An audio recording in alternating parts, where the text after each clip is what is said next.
Bismillahirrahmanirrahim. Assalamualaikum warahmatullahi wabarakatuh. Mga urip no Allah, ay man tama pumagusay tanong sa makampat na sumipantag si ko rilaw Allah, nagusuma po Allah ko mga urip niyan. So Allah subhanahu wa ta'ala na pagkabubayan yan sa mga urip niyan at pumang nisarila ko Allah. Kabubayan yan siran, adi siran di mamang ni sa maapsi ko Tuhan niran, Rabbul Alamin.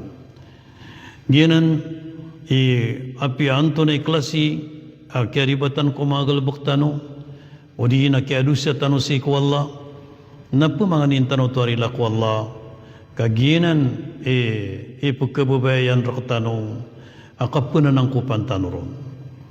Mahurip no Allah, mialuin yananan si sa Quran.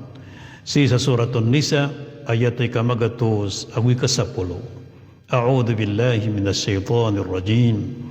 Wa may ya'mal su'an o yadlim nafsahu, thumma yastaghfirillaha, yajidillaha ghafurur rahima. Sanin sa tao, makanggulaw la sa marata, o di na makanggulaw las kanyan sa dusa, na urian yan, natubat si ko Allah. Mamang ni sa maap si ko Allah. Nagkatuon yan sa Allah. Baramapan nagu masaling gagaw. Mangurip no Allah. Malagid sa dusa piti baba sudat ti baba. Napalayad no to iprilaw Allah. So dusa akatatanudan naguso kialipatan. Na palayad no to iprilaw Allah. So dusa amya payag naguso o dusa aminisol. Napalayad no to'y prilaw Allah subhanahu wa ta'ala. So dusa mala, agusto dusa ma ito, na langunan ng rangkum, iprilaw Allah subhanahu wa ta'ala. So din na ubatano, sa ikutuhan tano wa Rabbul Alamin.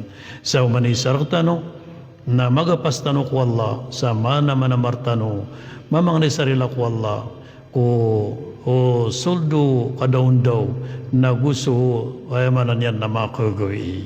Assalamualaikum warahmatullahi wabarakatuh.